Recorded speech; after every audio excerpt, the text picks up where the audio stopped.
Welcome to Toni Unleashed, the podcast where we unleash the truth about all things pets. Our research and anecdotal evidence matched with pet expert interviews will help you help your pet thrive. We are here to answer questions, divulge information, and spread awareness about what's really going on in the world of pets.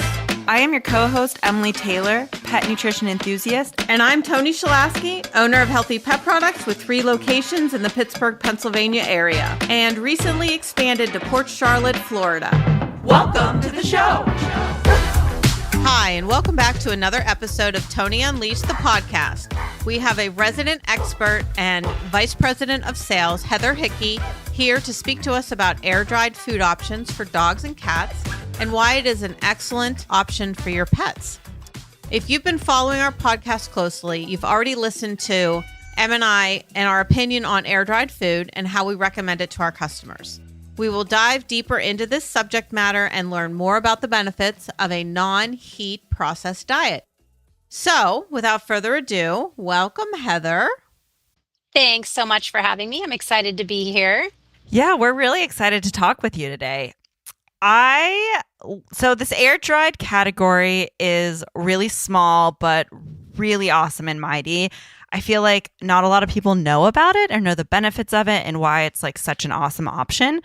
Yeah, I just don't feel like it gets the recognition it deserves. So first and foremost, our customers are surprised to hear about the different categories of feeding. Like some of those customers that come in, that had just bought a puppy and their breeder has them on a food, or just those customers who are, looking to switch their food over, but don't really know, what direction to go into. And then we talk to them. There's like, okay, you have kibble, you have baked kibble, you have air dried, you have freeze dried, you have dehydrated and canned and raw. And when you list that all out, there's so many options and it can really be overwhelming.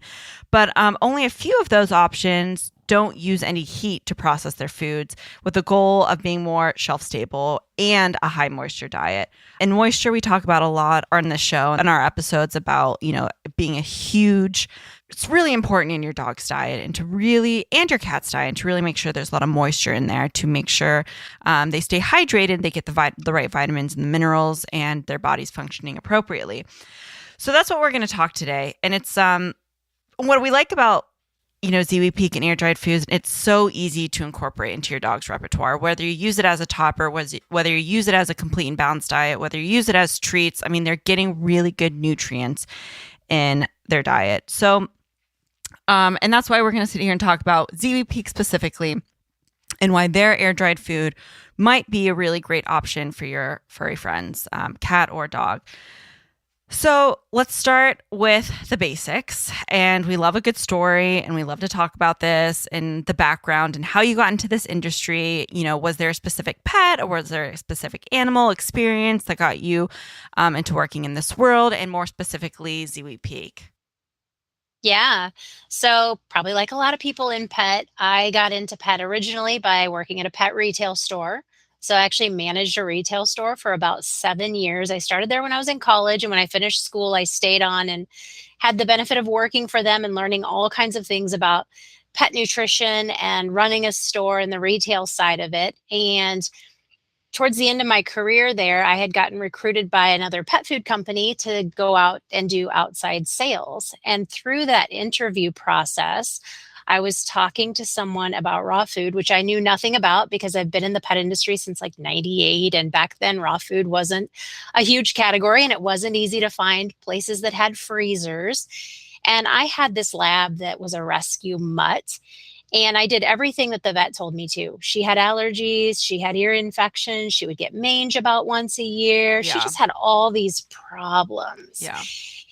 And I learned about, an alternative way of feeding. I'd tried lots of different kibbles. I'd tried different cans. I'd tried different things, but I didn't know anything about either any of the raw food alternatives to raw, high meat diets. And when I transitioned her over, within about 6 weeks, she looked better than she had ever been in the 7 years I had her. And within a couple of months, she just looked beautiful. She lived to be 14 and never had another ear infection. Wow. Never got mange again. And I knew then that feeding a proper diet could transform their life. And then here I am still in the pet industry because I believe in feeding healthy diets, and it's just done wonders for my own personal pets. If I can chime in real quick, I would love. So I have a very similar story and experience to you where I walked into Tony's store and like they were like, how do you know about, this food? And I was like, well, I have a dog with horrible allergies. And that's how I got introduced to raw. And then they're like, can you please work here? And I was like, for sure. But I have a dog who has, we talk about this a lot on the show, ear infections, skin issues. And so I do have her on a very specific raw diet with supplements, but I will say I can feed ZiwiPeak, the lamb, and I am so grateful for that. And I actually realized I could feed it because I was transitioning a cat into the house.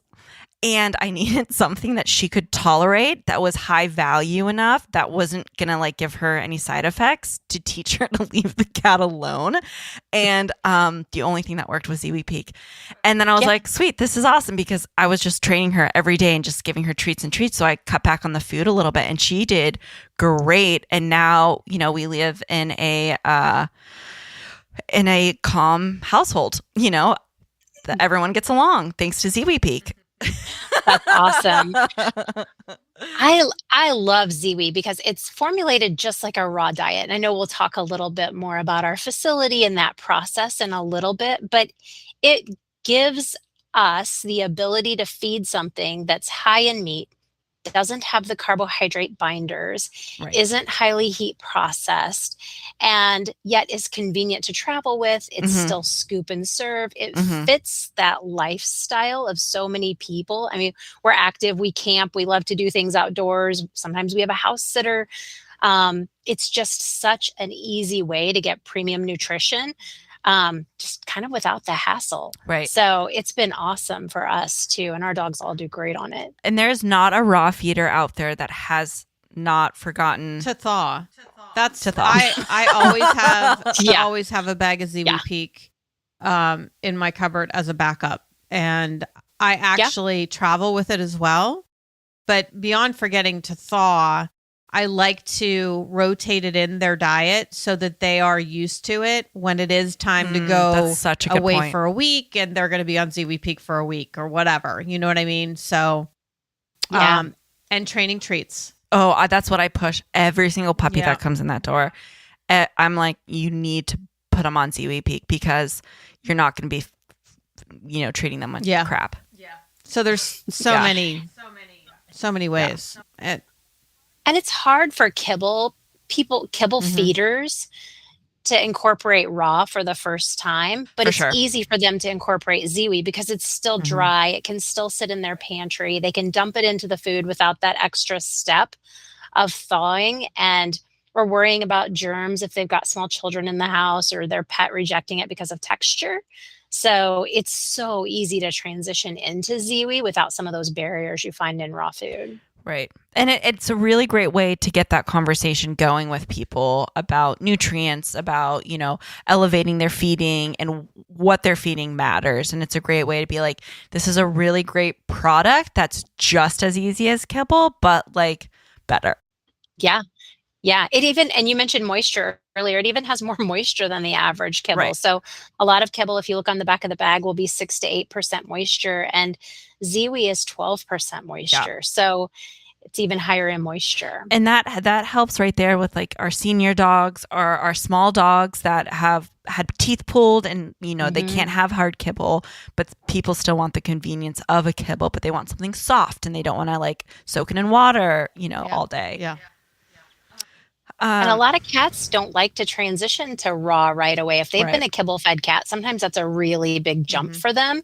And Ziwi is amazing for that transition or fermented feed because it has high moisture, higher than what they had been getting, high meat, and low carbs. Right. And those people, there's so many customers and there's so many people that I know personally who have cats that feel like their cat needs something hard. They want that texture. And that's such a great compromise with Ziwi. It's okay, let's give them their raw. Let's give them their wet. But if we really feel like they need something hard or crunchy or something firmer, let's give them some Ziwi. Yeah. And even though air dried is a smaller category today, than freeze dried, I think you're going to see it continue to grow because there's a need for that category in the market. Freeze dried has a different texture. So some pets, have take to it or they don't, but it just gives your customers that option of something that's a little more kibble-like in feel, but nothing like kibble in formulation. And that leads us into our next question. So, as far as the mechanics of air dried food, but I think the best way to find this out is for you just to send us to New Zealand so we can see it for ourselves. Yeah, I agree. agree. Just share it with our listeners. We'll wear a GoPro on our head. Yes. I think that's really just the best way to do it. But you can explain it for our listeners now, and then after our trip, we'll do a follow-up episode. So first of all, we would love to host you. We just opened our new kitchen in Awatoto. So it's in the Napier area last month. It is a beautiful facility. The kitchen itself spans almost about 3 acres. So it's a massive kitchen that we've built there. Wow. And we are going to be doing tours. So if you want to come to New Zealand, we'd love to see you there. Yes. So the kitchen looks a lot like on any other raw facility, except it's bigger and prettier than anyone I've ever seen. But all of the foods come in fresh and frozen. So you're getting your fresh meat, green lip mussels, tripe. All of the ingredients are coming in. We have this massive, I'll call it a walk-in freezer, but the forklifts drive in there because it's a great big freezer. And we take those raw frozen ingredients and we grind them together and mix them. Mm-hmm. And from there, they run it through what looks like a pasta roller. So it rolls it out into thin sheets on large trays. And then we put them on what's called a trolley. And that trolley looks like, if you ever, at like a store that sells, like a bread store or a kitchen that sells breads, how they're all on racks. Those trays go on those trolleys, and then those trolleys go into a large room where the food is slowly air dried, and we do it in 2 phases. So the trolleys move around the room, and there's also moving air in those rooms. So it's a slow process. We even air dry our treats, which I learned the other day that our shanks are air dried for like 7 full days. So it takes a long time to dry things in these air dryers. So is that why we don't see as much air dried food on the market? Because the process in and of itself is so slow? Yes. Wow. And it's actually really tricky to get your food to stick together if you're not using some sort of binder. So we don't use glycerin or any artificial binders in our food. So to make a high meat food that doesn't crumble is also really challenging. So I think you've got the slow process, which a lot of companies like quick, convenient, pumping out lots of food. Well, time is money. Time is money. Yes. And then if you've got a lot of loss because of crumbs and things like that, it's just challenging. Right. Is it the process as expensive as freeze drying? Because I know like the actual freeze drying machine is very expensive. So that's why a lot of freeze dried foods on the market are a little bit higher in price. Is that similar to air dried? So our air dried today costs less than freeze drying. So somewhere between 30 and 40% less for the consumer, which is another great thing if customers are looking to try a high meat diet for the first time. Right. That it costs about what it would cost to feed a raw food, but with the convenience. So it is less expensive than freeze dried. Does it hydrate well? Rehydrate when you add water? So it doesn't have any carbs in it. So it doesn't just soak up water and puff up. No, it doesn't. But the meats will get wet and slowly rehydrate, but not the same as a kibble. Right. And the kibble, like it puffs up because of those carbs and like those starches that are absorbing those waters. Okay. Yeah. Do you guys do any digestibility testing on ZiwiPeak, your complete and balanced diets? We do. So all of our diets are more than 95% digestible. Wow.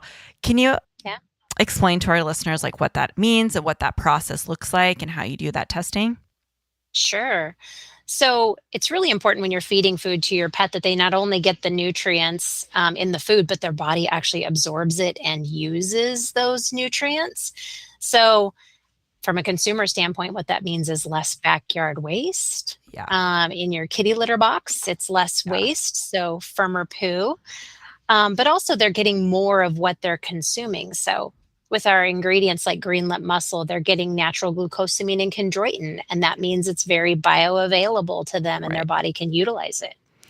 And I love how you use tripe in your lamb line and as a natural source of probiotics and gut health. I don't think a lot of people know how awesome tripe is.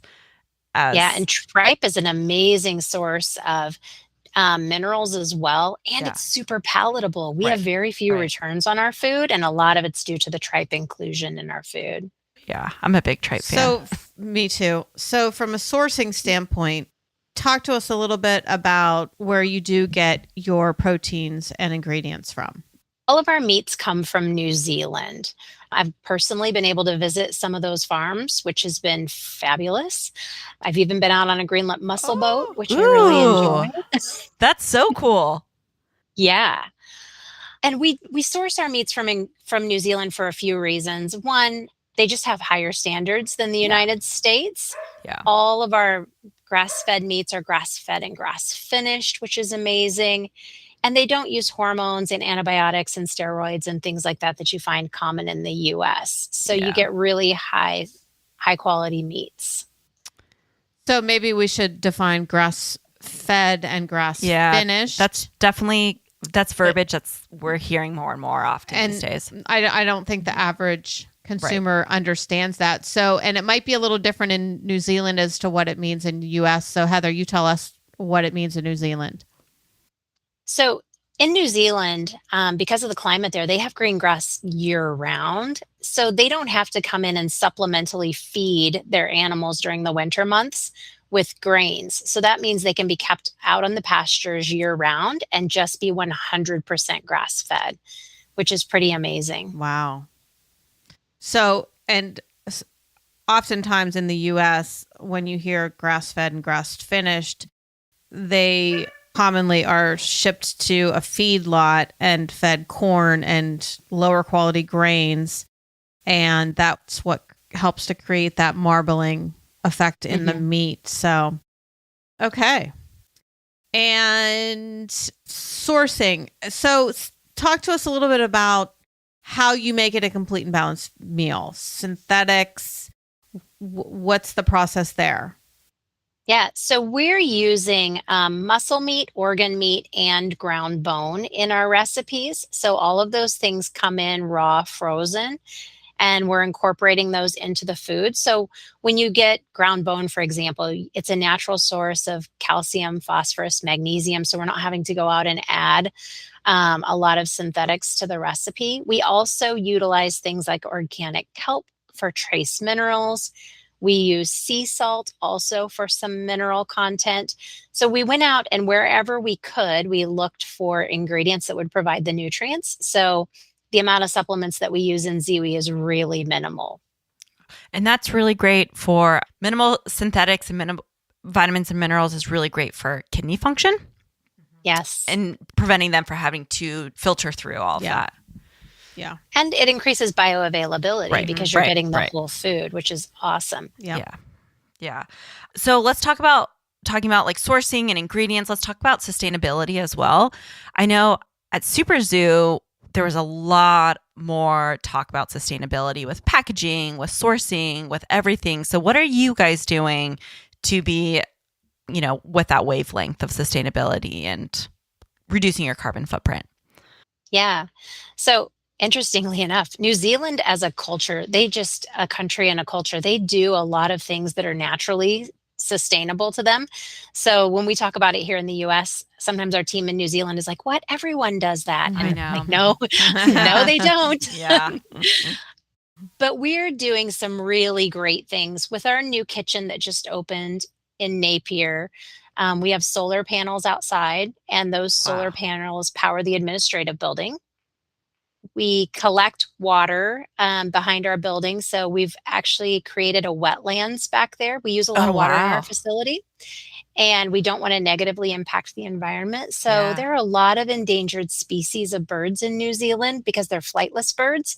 So we have almost 3 acres of wetland behind our facility now to create a safe place for those birds. Wow. That's awesome. Wow, that is really cool. It is cool. Yeah. We go beyond that and we do some other things. We just joined the Pet Sustainability Coalition, and Ooh, that's big. I know, I'm very excited. We also invest monthly in a carbon offset for each employee. So you'll learn some more about those things soon with our new membership. So you guys offer a lot of body parts too? Are those We do. are those processed the same way? Are those from the same sourcing? Are those air dried? How does that work? Yes, they are. So they are from the same source that we're getting our meats, and they are air dried as well. So when I Wow. was just down in New Zealand, I was watching them. They actually hand stuff the venison shanks into the weasand. Hmm. So they put them in and then they put them into the air dryers, like I said, for the 7 days. So, as far as the bones go, since they're air dried, will they pulverize as dogs are chewing on them? Yeah, they're far less likely to have a splintering problem. A slow process. We Mhm. always recommend that you feed them under supervision. Sure. But Right. yeah, Okay. Wow. I'm like, am I moving to New Zealand? I don't know. They don't want you. They won't let you in. Isn't Oh, there right. major restrictions as far as becoming a resident there? it is hard to become a resident there, Yeah. but they love guests and tourism is a big part of their income. So Yeah. you should definitely come visit. They didn't let anybody in during COVID. That's right. That's right. Yeah. I kind of forget Yeah. about COVID now, but that's right. I remember they were like, absolutely no one in. Yeah, they were very strict, Good which for is why we them. hadn't been for so long. Yeah, that's pretty awesome. I mean, that's initiative right there. Mhm. So do you have how many, I mean, you might not know this, and I know this is off script, but how many people does Ziwi employ in New Zealand for their community? Are there a lot of people at your new kitchen that you're employing? Yes. So I believe we're at right around 400 Wow. today Wow. between the kitchens. Yeah. That's awesome. So Huh. that's doing In a country that only has 4.9 million people, yeah. we actually have quite a few employees, which is very cool. We are the largest pet food manufacturer in the Southern Hemisphere now. So it's exciting to be a part of that. Wow, that's awesome. And then since we have you, Heather, for our avid listeners that had much apprehension when you did get an investment company, that's a good point. Why don't you go ahead and explain who the investor is and the whole process like you did to us earlier? Yeah, absolutely. So we've been growing really quickly. I don't know that a lot of people in the US realize that we sell in about 36 countries. Wow. And so as the business grew and we started building the new super kitchen, we simply outgrew what the families that owned us were going to be able to finance. And we needed someone to come in and help us with that so that we could continue to be the world leader in air dried and in other categories in the future. So coming soon, more announcements. That was going to be my follow-up question. So when they purchased us back in February, they gave us an influx of cash, which was awesome. It allowed us to quickly expand our teams. We've been able to expedite some of the new innovation that we've been working on for years. And the company that bought us, they actually are a finance company. So they invest in retirement funds in Canada and a few of the states in the US. So they offer us advice when we need it, and they do a great job of giving us funding, and they're just able to help us accelerate our business so that we can provide great food for more pets and reach more countries. And they literally have no input whatsoever in what you do, where you Sourcing, source, ingredients, all of that. So they don't like to run companies. They like the people who work at the companies to continue running them and to expand their teams. So they obviously have someone on our board. We've always been ran by a board of directors. So they know what's going on. They can see where they've invested their money. But we have the same CEO that we've always had. We have the same people running our kitchens that ran them before. Our same gentleman that's the head of procurement is still there. And we have our same team here in the US. So we continue to invest in New Zealand, and the people that are running the company on a daily basis are all still the Kiwis.